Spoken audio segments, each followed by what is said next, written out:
E queria começar por salientar o interesse e a pertinência desta conferência Porto de Liberdade.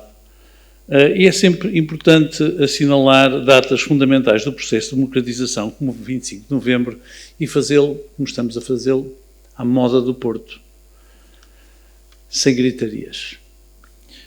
A historiografia diz-nos que o 25 de novembro representa a consolidação da democracia representativa e liberal do nosso país.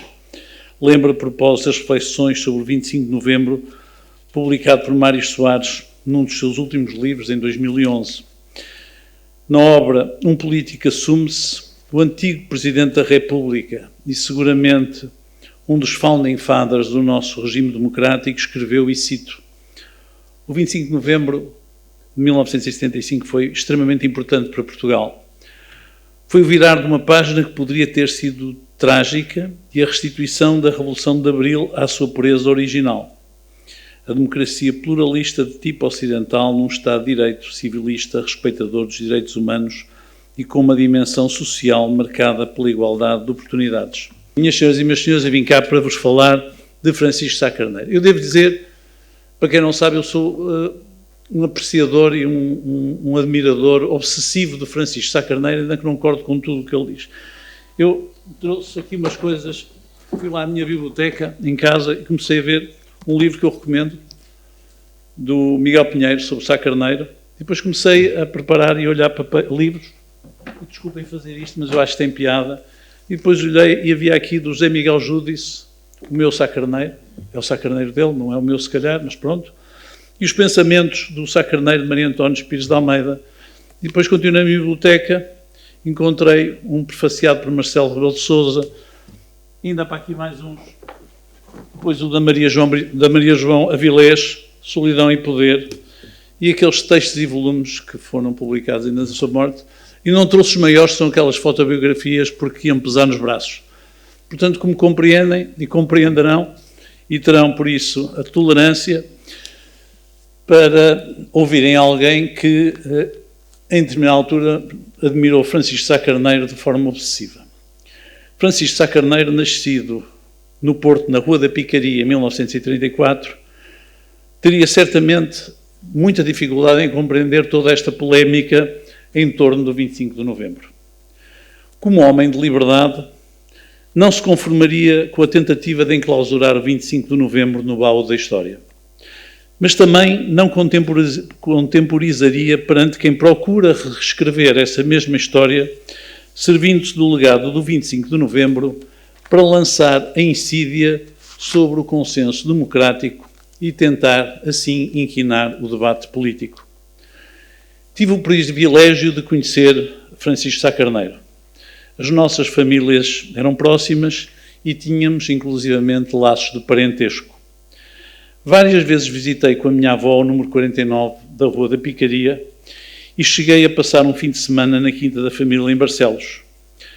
Eu era colega do seu filho mais velho, do Francisco, no Liceu Dom Manuel, e assim fui convidado para ir até à sua quinta. O nosso apartamento em Lisboa, a minha família tinha casa, era vizinha do apartamento onde Francisco Sá Carneiro vivia, na Rua Dom João V. Os seus filhos mais novos, aliás, quebraram o seu silêncio político para me fazerem parte da minha comissão de honra em 2013. E tenho imensas recordações de Francisco Sá Carneiro, nomeadamente quando ele almoçava com o meu pai no Grêmio Literário, isto já nos idos de 74, quando ele estava no governo, eu de vez em quando aparecia por lá. Mas foi em Londres, onde estudei, que pude conviver mais de perto com ele. O antigo primeiro-ministro encontrava-se na capital inglesa em meados de 75, onde seria, como sabem, submetido a 2 operações. Apesar da sua debilidade física, ele participava nos convívios dos portugueses em Piccadilly Circus. Havia lá um café que, como ele dizia, vendia um bom cimbalino.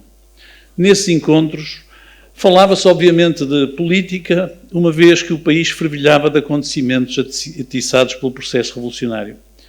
Mesmo muito fragilizado pela doença, Sá Carneiro nunca deixava de revelar uma espécie de aura, como disse Vasco Graça Moura, a propósito do carisma do histórico líder do PPD.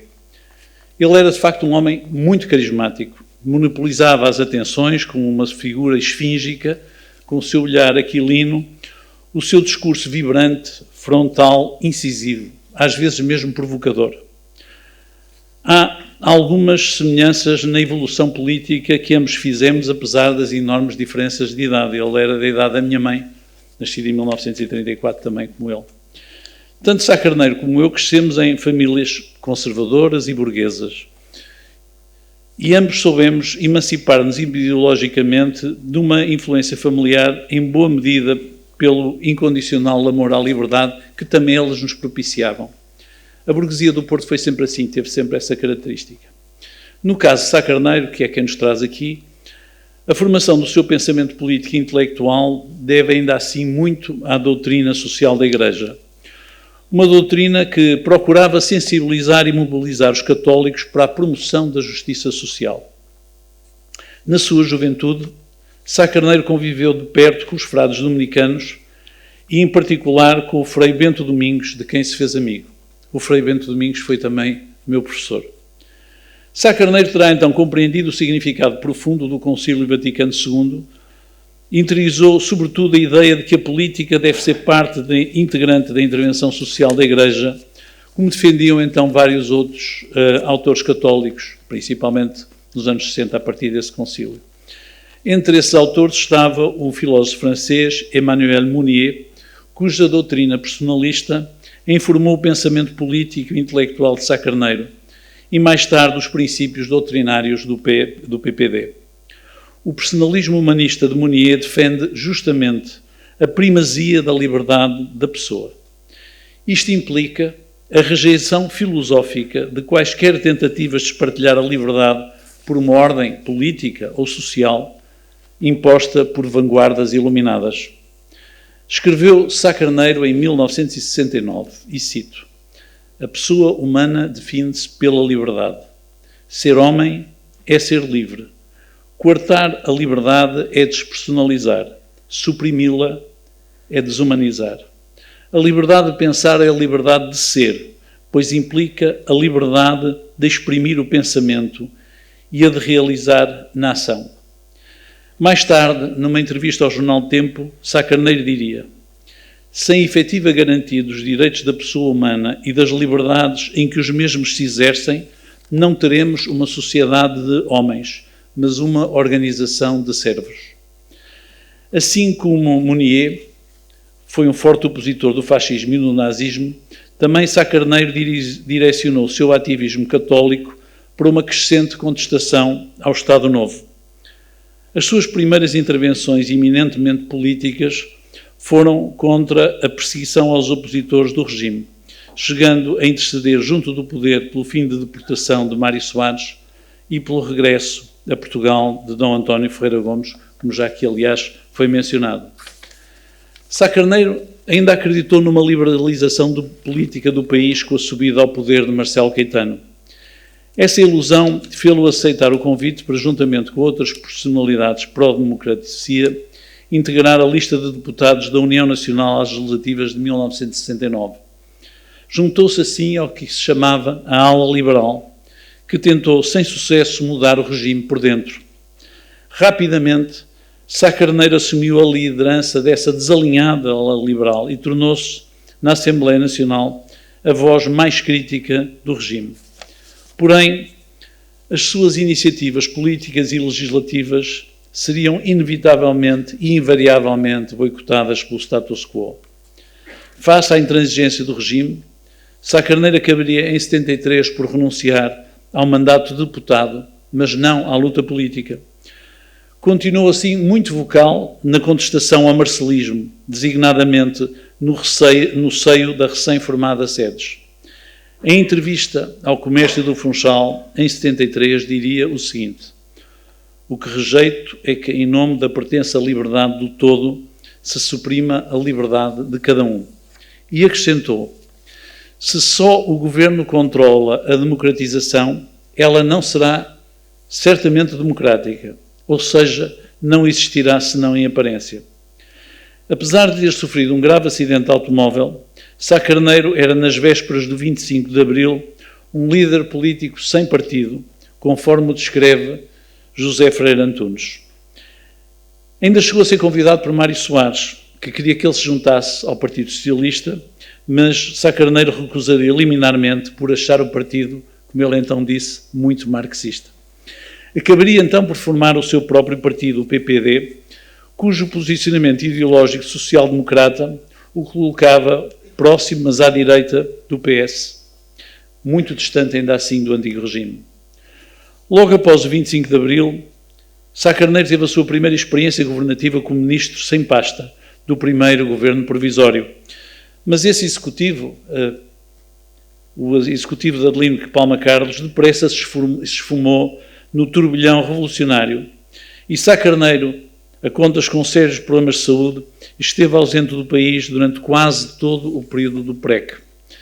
Regressaria a Portugal no outono de 75, quando o país atinge o auge da radicalização política e militar, que culminaria no 25 de novembro.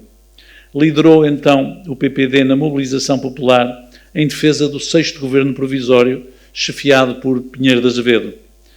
Sá Carneiro previu à época uma derradeira, mas decisiva, ofensiva comunista, que empurraria o país para uma guerra civil.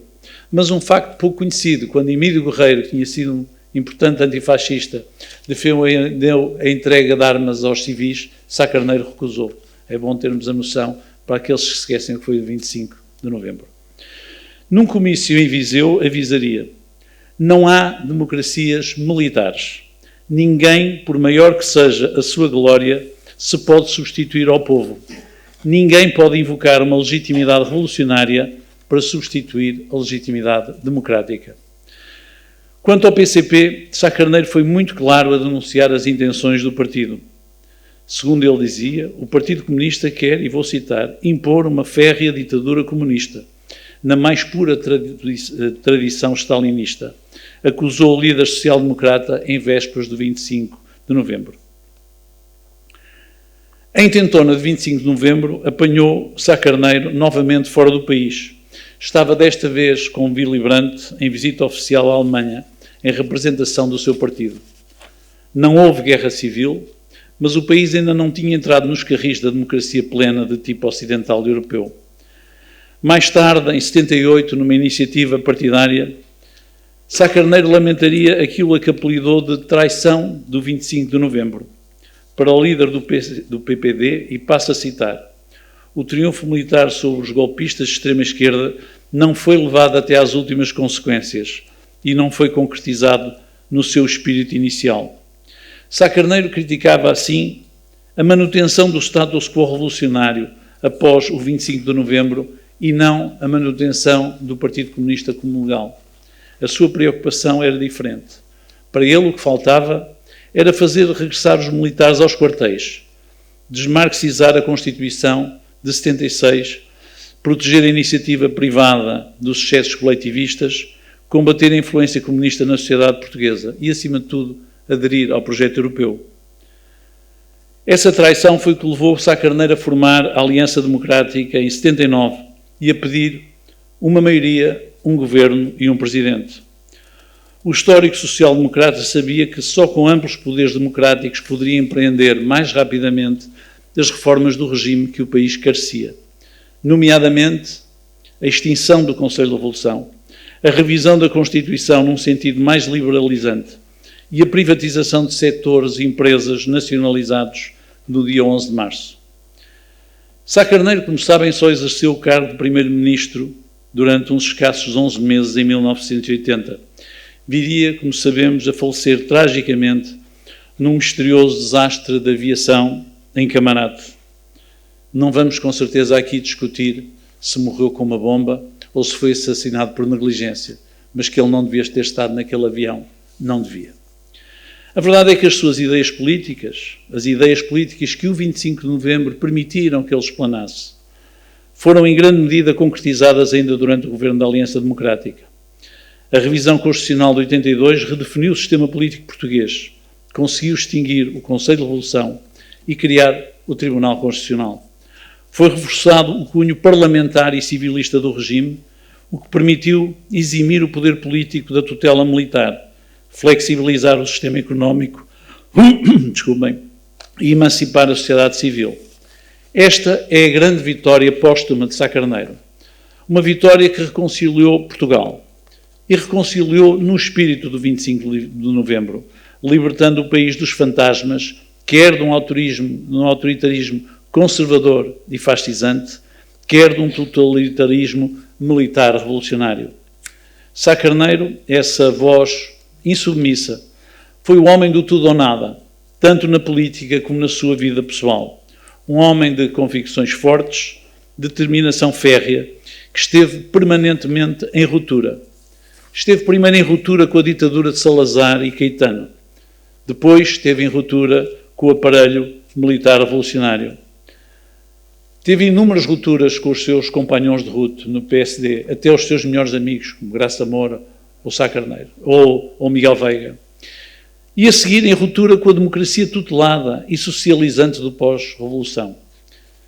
Forçou rupturas políticas e travou lutas figadais, de até se afirmar como uma grande referência da social-democracia portuguesa.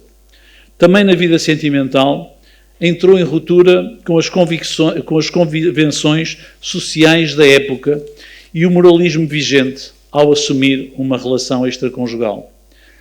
Não se deixou atemorizar pela atmosfera bafienta de um Portugal conservador e pardacento. Não permitiu que condicionassem a sua liberdade individual e o seu direito à privacidade. Perdura até hoje o seu exemplo de frontalidade, de desassombro, de integridade, na forma como lidou publicamente com o romance com Senua Becassis, mas também a forma como reagiu aos insultos que lhe foram dirigidos e que eram escritos nas paredes por pessoas que mais tarde lhe pediram desculpa e tiveram vergonha do que fizeram. Minhas senhoras e meus senhores, parece-me fútil e inconsequente tentar imaginar como seria Sá Carneiro caso não tivesse morrido tão precocemente, ou como seria hoje o país se a governação política de Sá Carneiro não fosse tão fugaz. É muito mais interessante recordar que Sá Carneiro foi, como escreveu Helena Roseta, um reformista corajoso, precursor em alguns temas, capaz de ir até ao fim naquilo em que se empenhava. A forma como viveu e assumiu o amor por Senua Becassis mostra até que ponto um reformista pode ser um revolucionário. Muito obrigado pela vossa atenção.